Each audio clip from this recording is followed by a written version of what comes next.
Hey guys, this is Bobby and this is my new video vlog.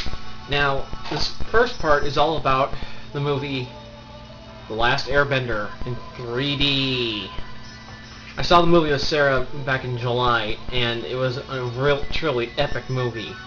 Now, it's based on the Nickelodeon cartoon Avatar The Last Airbender, which is about a boy named Aang, who is literally the last airbender on the planet.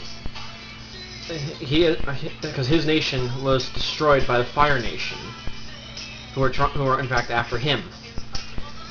And he's found by Katara, a girl of the Water Tribe who can manipulate water, and her brother, and they go about in the movie. They go about trying to recruit, trying to help the Earth Nation as well as the Water, while on their way to the Water Nation. Because in order for Aang to learn how to master bending the other three elements.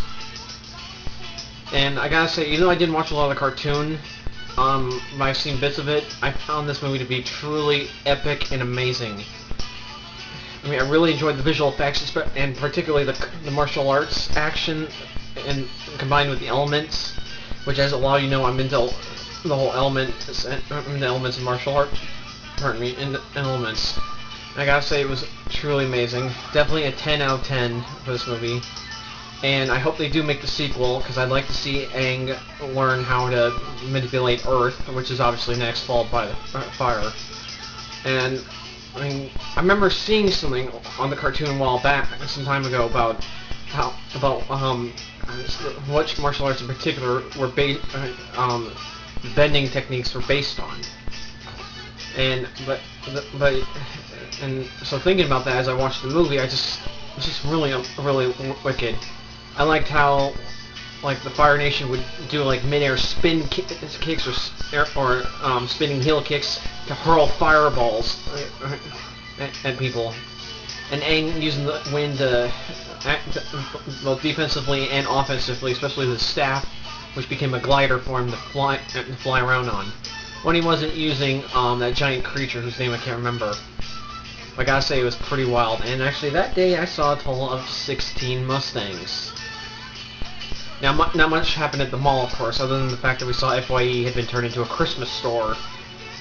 But it was pretty wild. And I hope to get it on DVD. Not bad, M. Night Shyamalan, although I couldn't see what the twist was in that movie, since, you know, M. Night is known for twists, a lot of which flat out sucked. And those of you, if any of you guys have seen any of his movies or read anything about them, you know which ones I'm talking about.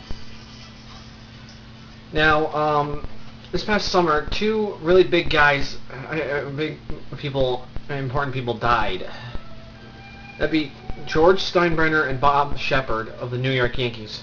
Bob Shepard was the voice of the Yankees, and because of that, Derek Jeter has now, for as long as he is a Yankee, wants to hear the recording of Bob Shepard announcing him every time he comes up to the plate. And George Steinbrenner was the owner. He bought the team back in the 70s. And despite being a jerk, he cared about the team and his players and his family.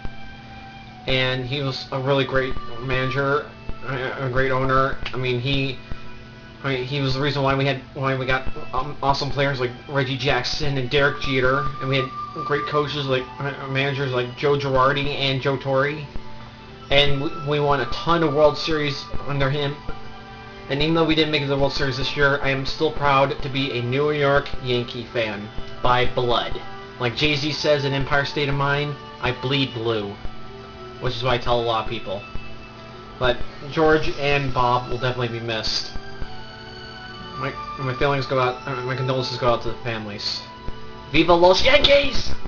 This ends part 1.